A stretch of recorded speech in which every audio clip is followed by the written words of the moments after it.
My girlfriend was a New York socialite from a powerful Bianchi family worth billions, yet she wouldn't spend a dime on me. We even had to go Dutch when buying condoms at the convenience store. Later, when my mom fell gravely ill, I borrowed from everyone I knew, but I was still short for her surgery. No matter how desperately I begged my girlfriend Isabella, she refused to lend me the money.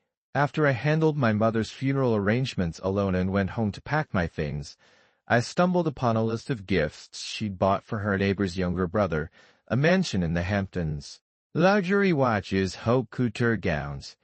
There was also a chat log with her best friend, Isabella. I heard Marco actually got on his knees to beg you for, is that true? Isabella scoffed, her voice casual and dismissive. Leah was right, groveling to everyone for. If that's not a gold digger, I don't know what is. We've only been together 7 years and he's already this desperate to leech money off me. So this 7-year test of our relationship was nothing more than a result of her and Aber's brother Leo stirring up trouble. It didn't matter anymore. From the moment my mother passed, I had decided to leave her. Just as I put the gift list back where I found it, the front door opened. Isabella, reeking slightly of alcohol, sauntered in and sat down beside me. Disappeared for a few days. I thought you had some backbone, that you wouldn't come back. But here you are, crawling back. You just can't leave me, can you? She was practically accusing me of coming back to swindle money from her. Perhaps in her eyes, I'd always been nothing but a gold digger. I didn't even look up, just scooted over, avoiding the arm she tried to drape over my shoulder. He froze for a second, looking at her and then at me, probably thinking I was just sulking about I've had a bit to drink and I'm thirsty. Go make me some soup to sober me up. She always did that, unconsciously putting on her princess airs. But 7 years ago, when she first pursued me, she'd used her clumsy acting skills to portray herself as poor, completely fooling me. Marco, I don't have anything. I can't offer you a stable future, but we can work hard together, build a good life together. Back then, looking at her sincere face, I nodded. I was short on money, but I believed I could make a living through my own efforts. I chose Isabella because I was moved by her words about working hard together for a better life. But the longer we were together, the more I felt she was different from ordinary people. She would unconsciously show disdain for inexpensive things. She would also order me around for tasks she could easily do herself. It wasn't until I was at one of my part-time jobs and saw her step out of a luxury car, treated like royalty as she entered an exclusive club, that I fully realized our relationship was built on lies and that she was constantly afraid I was after her money. Isabella spoke again, interrupting my thoughts. If you want money in the future, just ask me directly, using your own mother's illness as an excuse. Aren't you afraid of being struck by lightning for that? Her words were utterly laughable to me. I lifted my eyes and looked at her coldly. If I asked you directly, would you give it to me? She faltered, a hesitant look on her face. But the next second, as if confirming something, her eyes filled with scorn. Leo was right. You're only with me for my money. As she spoke, she sent me a $1.88 transfer on her phone with a 3-word memo, gold digger. In the entire 7 years we were together, I hadn't spent a single cent of her money. I even bought her gifts for holidays and anniversaries. She accepted them without a second thought, yet because she never got me anything, she'd sarcastically say that it was only natural for a man to buy gifts to appease his girlfriend. This was the me she kept calling a gold digger. This was the New York socialite worth billions. Remembering the gift list for Leo. Remembering my mother tormented by illness, dying in pain because we couldn't afford treatment, I couldn't stand to look at her for another second. Just as I stood up to leave, there was another sound at the door. Leo walked in, shrugging off his jacket, revealing a sexy, see-through shirt underneath. But the moment he saw me, he feigned shock and quickly put his jacket back on. Marco, what are you doing here? I turned to Isabella.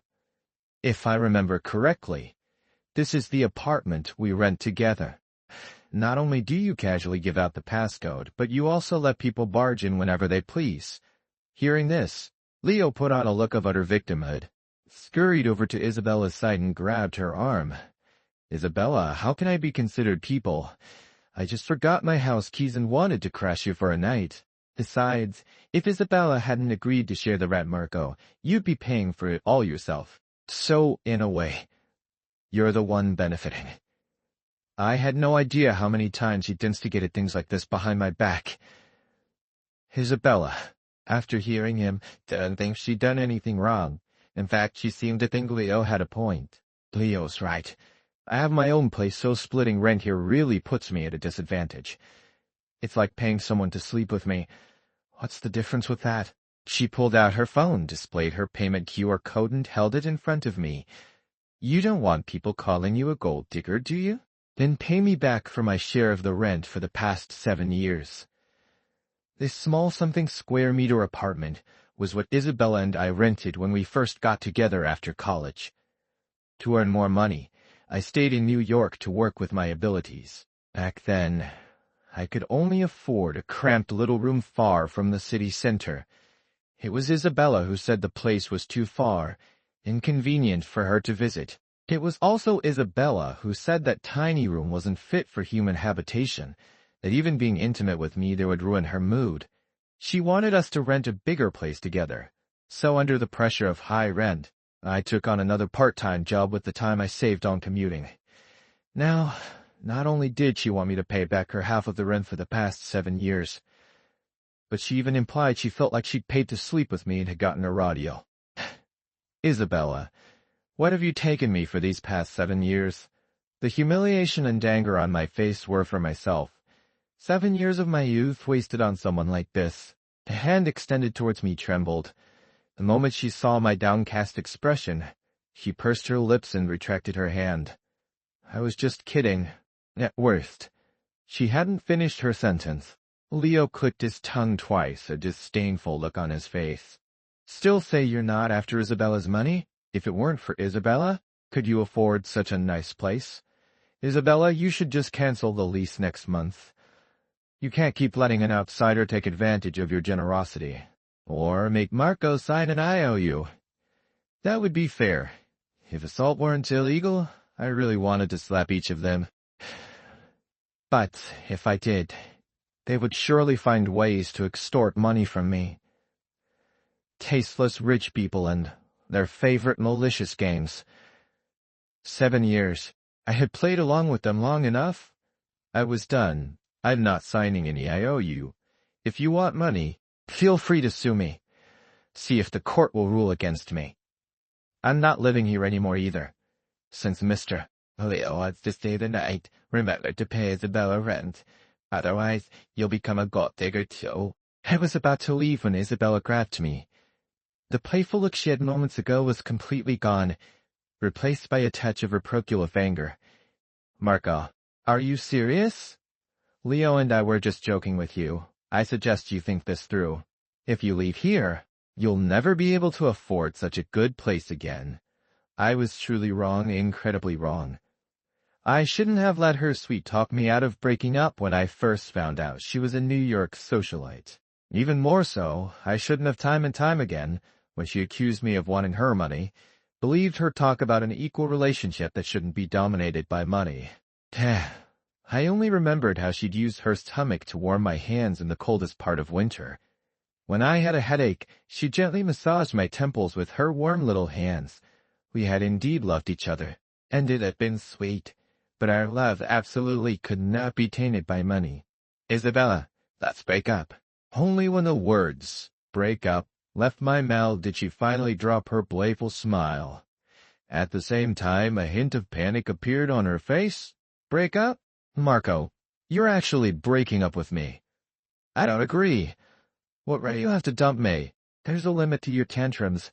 She always put herself on a pedestal, as if being in a relationship with me was a gift she bestowed. I just looked at her calmly. I'm not having a tantrum. Since you constantly think I'm a gold digger after your money, perhaps you should find someone from your own social standing and have a fair relationship. Not wanting to say another word to her, I turned and went back to the bedroom to continue packing. About half a minute later, I heard her, "Marco, don't you regret this?" I ignored her threat and cared even less when she slammed the door, leaving with Leo, a love where I was treated like a thief. I had endured it for 7 years. I didn't blame Isabella for my mother's death. She indeed had no obligation to lend me money, but when I needed help the most, even when I knelt before her with an "I owe you," begging her to save my mother, she turned a blind eye, still thinking I was a gold digger. My love for her and for our 7 years together completely died. In the dead of night, carrying all my luggage, I walked the deserted streets. The vastness of New York held no place for me. Likewise, I had lost my reason for staying. My mother was gone and our love had run its course. Every second I remained with only add to the sorrow. With nowhere to go, I spent the night in the lobby of a nearby hospital. The first thing I did when I got to work was resign. My boss looked surprised when he received my resignation letter. "Resign? Did Ms. Bianchi approve your resignation? By the way, if you resign now, your bonus for this month will be minimal. We'll just deposit your remaining salary into one account." I frowned. There was too much information and I couldn't process it all at once. What did he mean, deposit it into one account? And since when did I have a bonus? Most importantly, what was this about Ms. Bianchi? Seeing my bewildered expression, my boss looked equally puzzled. "Aren't you and Ms. Bianchi dating?" "Ms. Bianchi specifically instructed finance to split your salary. Your base salary is paid to you, while your bonuses and raises are deposited into another account. She said you were saving money. I never expected someone like you with a girlfriend like Ms. Bianchi to be so frugal. It's truly rare. So for all these years, I had only been receiving my starting salary. My repeated requests for raises. It wasn't because I wasn't working hard enough, but because Isabella had diverted the extra pay to another account. When I went to finance to get my pay stubs, I saw a $2,000 bonus clearly listed in the earnings column. A few days ago, trying to scrape together that final $1,000, I had delayed paying the hospital by a day. That delay meant my mother didn't get her surgery and passed away. Even more laughably, the total sum of bonuses Isabella had skimmed from me over these 7 years was more than enough to cover my mother's medical expenses. It was so incredibly foolish. Foolish enough to just work diligently, terrified of being laid off and losing my livelihood, and foolish enough to be completely deceived by Isabella, utterly unaware, to avoid making her think I was a gold digger. Not only did I never spend her money, but she also siphoned off my hard-earned income. In this relationship filled with lies and humiliation, I had somehow persevered for 7 years. Just as I was holding my pay stubs, preparing to confront Isabella, she brazenly appeared before me. "Marco, we just had a little argument and you run away from home and try to resign. Your temper seems to be getting worse and worse." Following her, Leo wore a gloating expression. He walked over, feigning concern, and said, "Marco, you're so ungrateful. You're spending Isabella's money, living in the apartment she rents for you. Without Isabella, could you even survive in New York? Shameless people truly can lie without batting an eye." I laughed out of sheer anger, about to retort, but Isabella cut me off. "Leo's right. If it weren't for me, these past 7 years, you would have starved to death by now. Let's just say you're acting out today. I'll grant you a day off. Come home with me.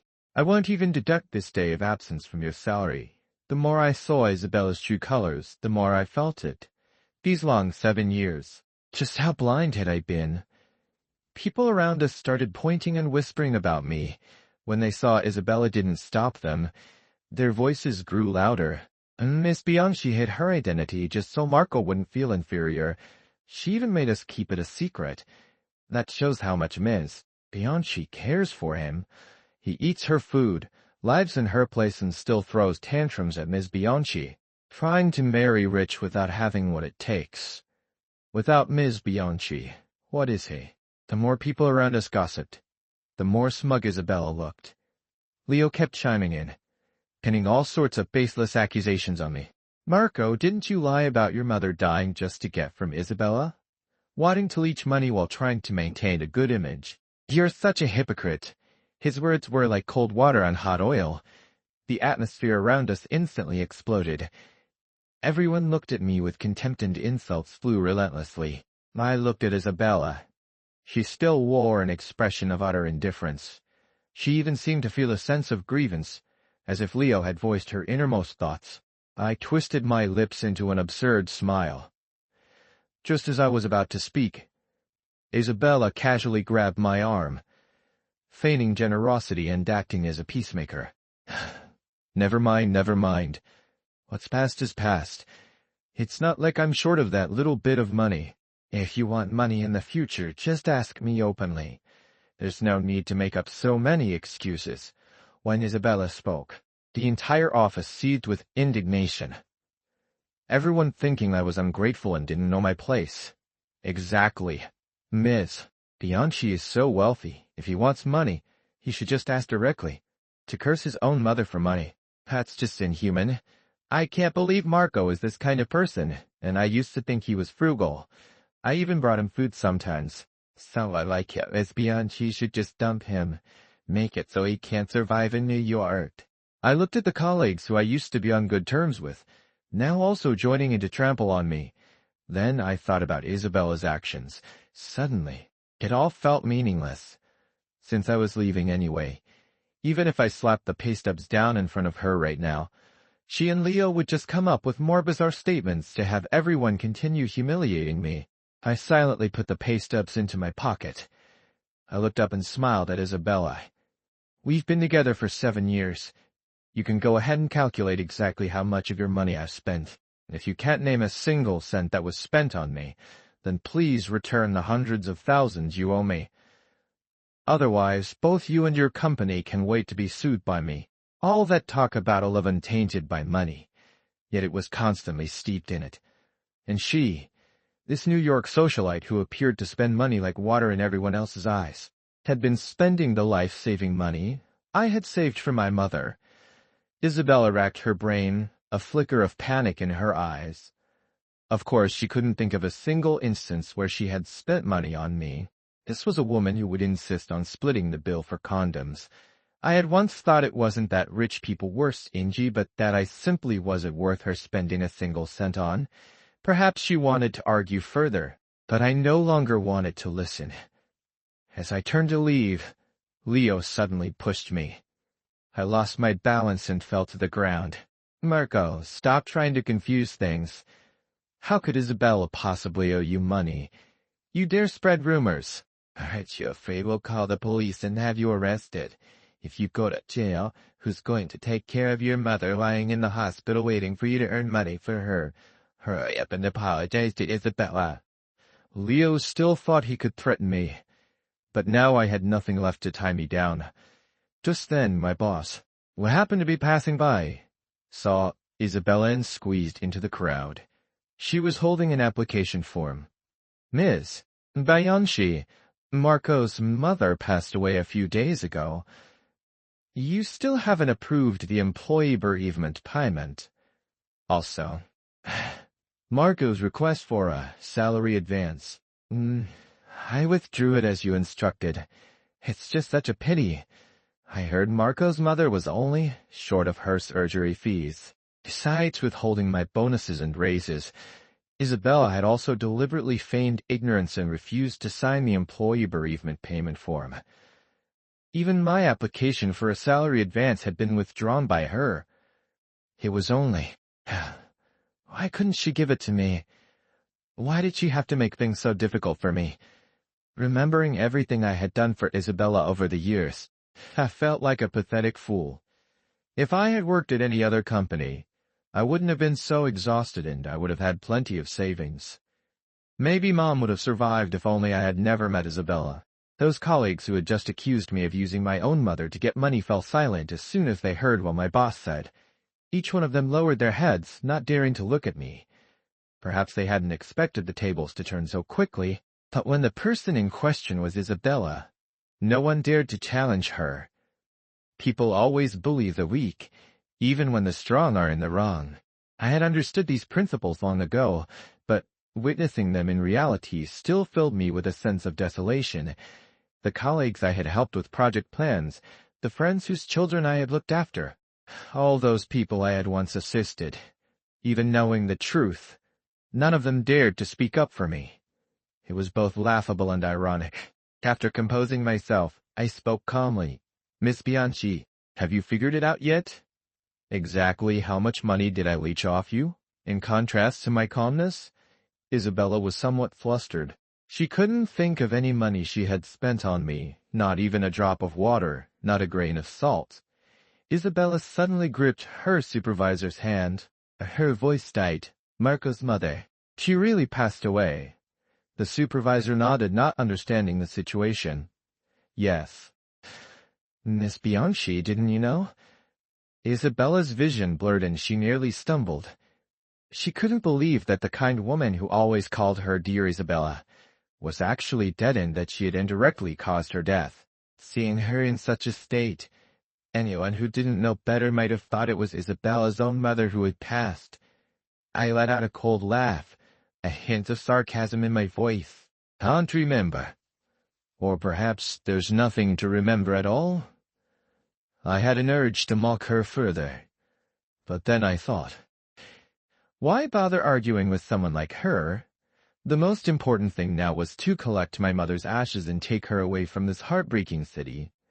Isabella had always known I was a self-reliant and ambitious person, and in all these years, I truly hadn't spent a single cent of her money. If a person with immense pride is willing to kneel before you for money, then they must be facing tremendous difficulties.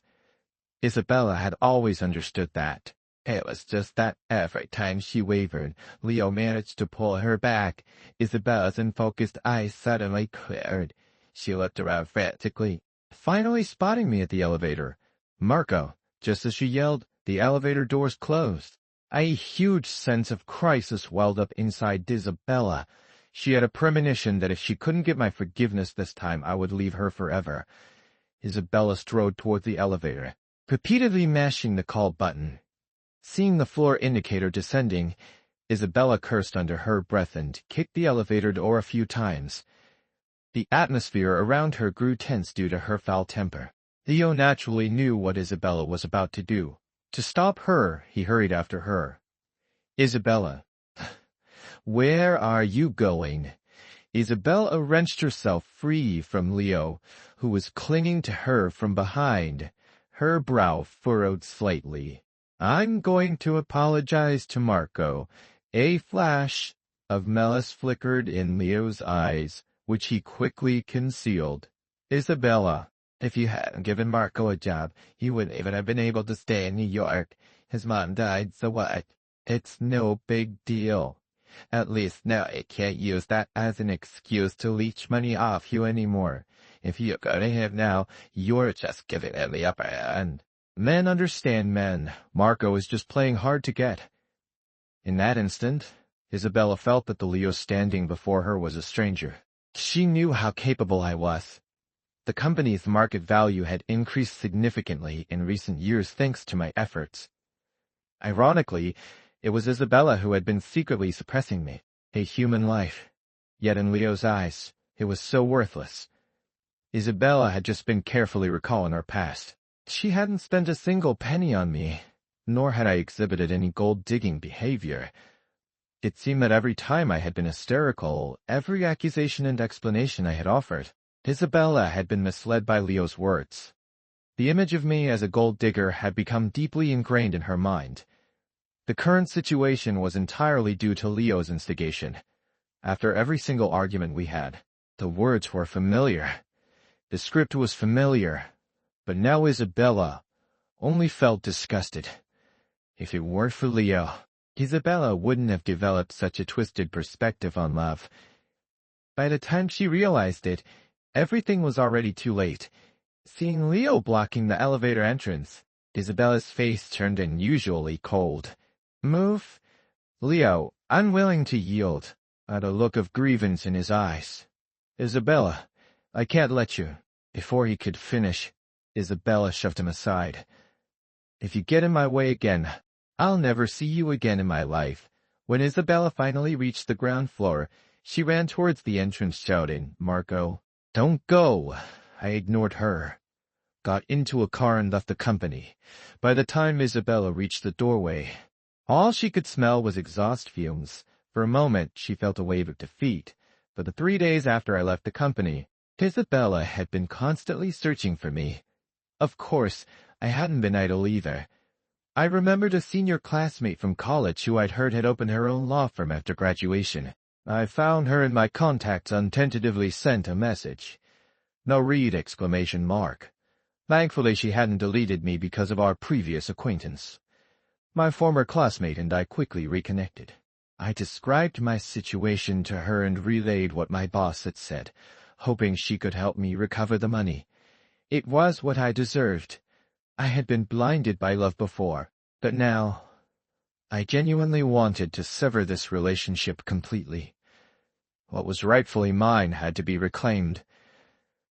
I didn't want Isabella's money, nor did I want to be a gold digger. To prevent any unexpected issues, I asked my classmate to print out the relevant laws and regulations. With evidence in hand, no one could slander me.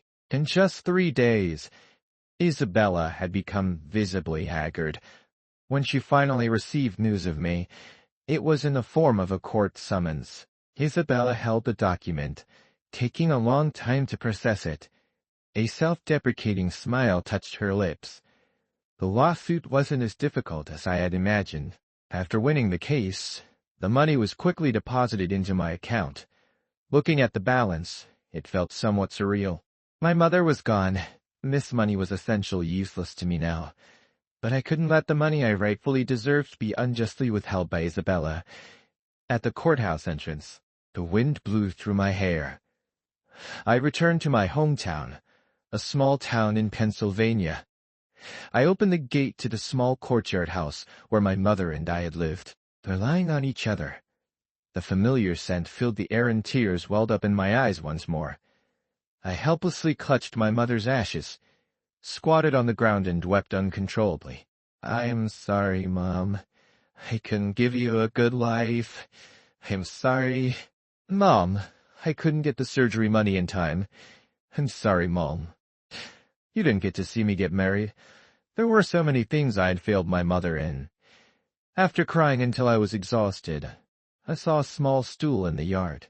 It still had the smiley face my mom had drawn for me on it, but the stool, unused for a long time, was covered in moss. I picked up the stool and walked to the nearby creek. With a brush, I scrubbed away the dirt again and again. The smiley face on the stool became clearer and clearer. That smile looked so much like Mom's. I gently caressed the drawing on the stool and murmured, "Mom, I'll live a good life." As the words left my lips, my tears dripped onto the stool. I really couldn't live without my mom. After composing myself, I returned to the small courtyard. Keeping busy always helps to forget troubles. After cleaning the yard, I felt much more energetic. These past few days, I've been wandering around the area, looking for some suitable work, but I found nothing. The village had quite a few ponds, which gave me the idea of building a fish farm. Half for raising fish and the other half for creating a high-end fishing spot to attract premium clients. It could also help boost the local economy.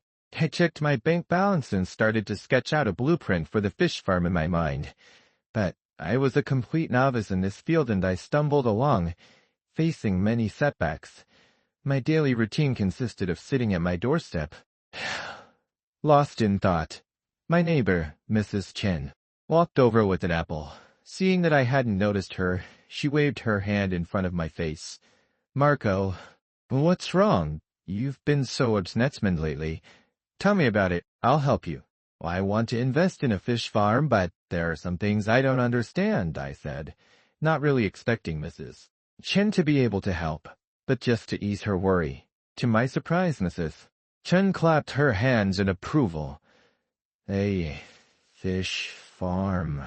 That's a great idea. My niece, May specializes in this. She's coming over for dinner later. I'll introduce you to you. You can ask her for help. My eyes widened in disbelief. Mrs. Chen eased. What? Did you think I was tricking you? I quickly shook my head, agreeing to the meeting later. This was truly a godsend. I didn't hesitate and immediately went to Mrs. Chen's house to help with the cooking. When May arrived, her feet were caked in mud. She had probably just come back from inspecting a fish farm. As soon as she entered, she saw me squatting on the floor washing vegetables. She paused for a moment, stepped back outside too. May checked the house number, then came back in. The awkward atmosphere was broken by Mrs. Chen's arrival. May, you're here. This is Marco. He's thinking about investing in a fish farm. Aren't you an expert in this field? I asked the young man to come and consult you. Knowing that the person before me was May, I stopped what I was doing, stood up and walked towards her. Hello, Ms. May. And Marco. May wiped her hands on her clothes and shook my hand warmly. Hello. She seemed very approachable. Her slightly clumsy movements were rather endearing. After dinner, May suggested we go take a look at the ponds I was planning to develop. It would be a lie to say I wasn't moved. She was so busy. She could have easily found an excuse to dismiss me. I changed my clothes and went with May to the site. Your ponds are about acres. For fish farming, the water depth should be around feet. You'd use about 2 pounds of quicklime per acre to clear the pond. Your current depth isn't sufficient. I took out a notebook, jotting down notes while nodding, and quickly asked, are there specific requirements for the fish species? May thought for a moment and replied, typically, for a farm this size you might stock around carp, bream, and about silver carp per designated section, but initially, it's better to start with species that are easier to raise. Don't worry about workers. I can introduce you to some experienced people when the time comes. As for the high-end fishing spot you're planning, you'll need to divide the ponds into zones. Beginners and experts can't be in the same area. Beginners will get frustrated if they don't catch anything while seeing others succeed. There's also a social-type fishing pond where fishing isn't the main goal. Your advertising should reflect that to attract the right crowd. May talked with me for the entire afternoon. I had initially thought she was just some nouveau riche who had gotten wealthy from fish farming. After getting to know her better, I discovered she actually had a PhD in agricultural science and had even published several SCI papers on aquaculture. With May's help, my fish farm and fishing spot began to take shape. The beginner's pond was always half price, and even if a customer didn't catch a single fish, past the owner, I would give them one. That's where the farm-raised fish came in handy. The second pond had no fishing fee, but any fish caught were paid for by weight, which greatly satisfied the customers. Later ponds included restaurants, and the deluxe versions even had water entertainment facilities. My funds were a bit tight, but with May's initial help, I managed to keep things afloat. The fish farm quickly became profitable, and my net worth soared. After these few months, May and I became much closer. I stopped calling her Ms. May, and she started calling me Marco. One day, I was in the yard working on financial reports when I heard May's voice from a distance. Soon she walked up to me. Doing reports? Yeah, almost done. Wait for me a bit, okay? Although she was waiting for me, May didn't stay idle. She helped clean the yard and even washed my dirty dishes. At first, I felt embarrassed and told her not to do these things, but no amount of persuasion worked, so I just let her. Your bowl is still like it was yesterday. Did you skip breakfast? My typing hands paused. I felt a bit guilty. Don't even think about making excuses to fool me, Marco. I smiled helplessly and had to admit it. Because of the fish farm, I often got too busy and forgot to eat. May was very concerned about me skipping meals.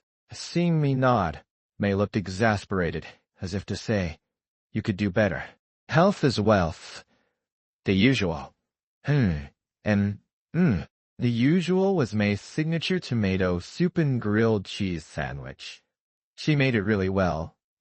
Both were bosses, but Isabella was always high and mighty. Forget her cooking for me. After Leo appeared, if I was sick and asked her to simply get me a cup of hot water, it would be twisted into gold-digging behavior. Maybe May wasn't as rich as her, but first-generation entrepreneurs are always smarter and tougher than the inherited wealth generation. After I finished the reports, the meal was placed before me. When I was halfway through, May smiled and spoke. Full? Whenever I'm full? My eating speed slows down. One should always finish what others prepare with care. Even if I was full, I would slowly finish the food. If you're full, don't eat more. You'll feel uncomfortable. I paused and chuckled. May, are you a mind reader? You know me so well. Huh. I can't help it. Your thoughts are written all over your face. It's hard not to know simple thoughts. It was the first time someone had described me that way. Isabella always thought I was a calculating gold digger, if I was really as May said. Why had Isabella ever once considered my feelings all these years? Seeing my expression change, May quickly asked, What's wrong? Did I say something wrong? I smiled, shook my head, and my expression returned to normal. Then May took out a gift box from behind her. See if you like it. I wasn't shy. I took it and opened it directly. It was a watch. Last month I was invited to a jewelry show and the organizers suddenly gave it to me. I mean, it was a gift and I thought it would suit you. Huh. I haven't had a chance to give it to you. If you don't like it, just, put it somewhere. Anyway, I like it. What did you say? May was surprised by my answer. She had given me many things before and I had always accepted them politely. This was the first time I had proactively said I liked something. Not out of politeness, but genuinely. May's stunned look was just like when we first met. I said I really like your gift. Her stammering and trying to cover things up just now was really amusing. She said my thoughts were simple and easy to guess. But wasn't she the same? This watch was no casual gift. It would have cost a lot of money and required a big decision. Me probably thought I didn't understand these things. But anyone not foolish could see such an expensive watch. How could it possibly be a party favor from an event? Had Isabella ever given me any gifts? Seemed not, at least not that I could recall. If there was anything, it was her half of the birthday cake cost each year, which we split, but she ate most of the cake anyway.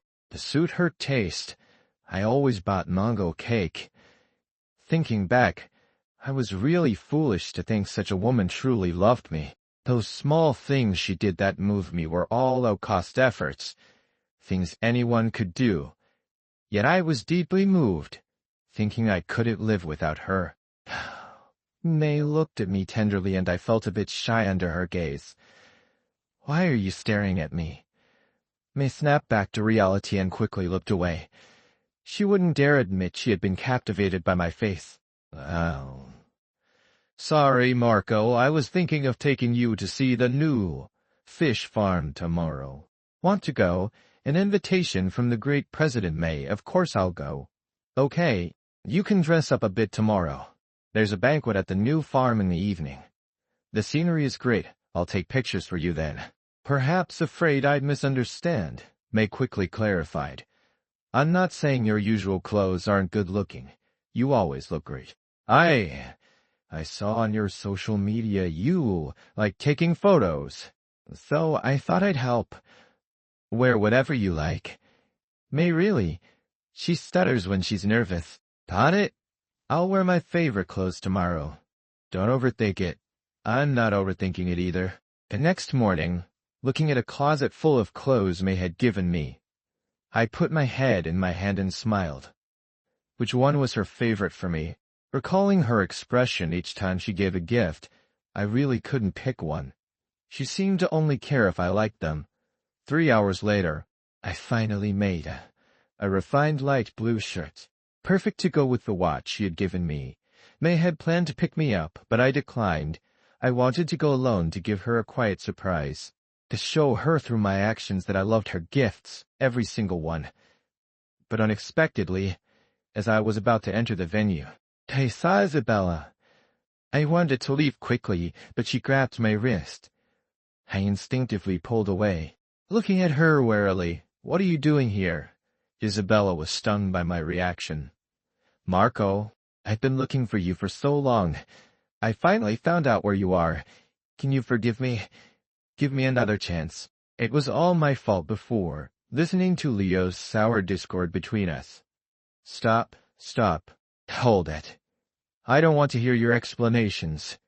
I don't want to see you again. As for the past, it's over. Don't bother me anymore. Isabella, unwilling to give up, took out a gift box from behind her. It was a high-end luxury item, the kind favored by elite men when I was younger. I also dreamed of working hard so that one day I could own such luxuries. In such a short time, another woman was offering me such a gift. Isabella held the gift box and said solemnly, "Marco, let's get married. I'll spend my life making it up to you. Give me one more chance." Before I could refuse, May rushed over and stood in front of me, staking her claim. "Ms. Bianchi, trying to steal my man on my turf isn't very appropriate, is it?" What did she mean? Her man? Looking at her slightly angry face, a smile spread across mine, with someone else intervening. Isabella put down the gift box she was holding, looking at May with hostility. Her voice was full of anger when she spoke.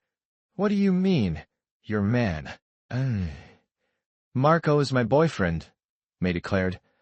I quickly gestured to May and clarified, mainly for Isabella's benefit. No, she isn't my girlfriend. We broke up a long time ago." Hearing this, May smiled, sized up Isabella, and naturally noticed the gift box in her hand. "I remember that day at the auction. Miss Bianchi, you were bidding on a watch. I thought with your wealth, I wouldn't stand a chance. But you gave up when the bid reached $1 million. Did you decide you preferred this less expensive one from Marco instead?" May's word shocked me. Had she spent $1 million on this watch for me? I immediately wanted to take off the watch. "Are you crazy? Buying something so expensive for me?" May gently patted my hand. "Because you're worth it." At this moment, Isabella also saw the watch on my wrist. She had originally planned to buy that very watch for me at the auction, but $1 million. It wasn't that she didn't have it. She just subconsciously felt I wasn't worthy of it. Isabella looked at the scene before her, her figure faltering. What she had been reluctant to buy from me, someone else naturally had. She had truly lost. Completely. People always fantasize about what they can't have. Isabella's voice choked with sobs. "Marco, that money of yours, I didn't intentionally withhold it. It's just that a long time ago you said you wanted to marry me, wanted to save up for our wedding yourself. I was afraid you wouldn't be able to save it, so I wanted to help you. I never intended to take your money for myself. I truly love you. I can give you anything you want." May still stood before me, a look of disdain on her face. "Miss Bianchi, I know a bit about what happened between you two. I didn't mention it because I was afraid of hurting Marco. If you truly loved him, you wouldn't have constantly wondered if he was a gold digger. Even if someone was sowing discord, the auction also proved you don't love him. When I give him gifts, I never ask for anything in return. As long as he's happy, I'm willing to spend any amount. I only want to see his joy the moment he receives a gift. You can't do that. You value money too much. If you love someone, you give them the best. You didn't." May's words struck Isabella's heart one by one. Seeing me tightly holding May's hand, she knew I would never return to her side and would never forgive her. "Isabella, I don't love you anymore. Because of you, I lost so much, my mother, my friends, my career. I've done enough. If you feel any guilt, don't come looking for me again. If your shadow is in my life, I find it quite disgusting." After saying that, I pulled May away without looking back. Isabella watched my departing figure. Tears streamed uncontrollably from her eyes. She reached out to grab me, but found me walking further and further away. Heartache-and a sense of suffocation overwhelmed her. "Marco, I'm sorry," May turned to see Isabella breaking down in tears, feeling a myriad of emotions. After walking hand in hand with May for a while, she took my hand in hers, leading the way. This time, didn't we say I'd take pictures for you? I followed her, puzzled. When she stopped, I leaned forward to see it was a whole field of camellias. How did you know I like? Marco, will you be my boyfriend? May and I spoke at the same time. Her voice overshadowed mine. Who confesses like that? It made me blush. I really like you, Marco. Can you give me a chance? How did you know I like camellias? I never told you, I asked, a bit puzzled. You always use laundry detergent with that scent, and there are a few planted in your yard. I have other flowers in my yard, too. I asked again. But, whatever you do, you tend to face the camellias. You take the best care of them, and when you're in a bad mood. You like to tend to them. She's usually so cool and aloof with others, but always smiling with me. She's really wonderful. So sincere and passionate. If I had met her earlier, I wouldn't have wasted 7 years.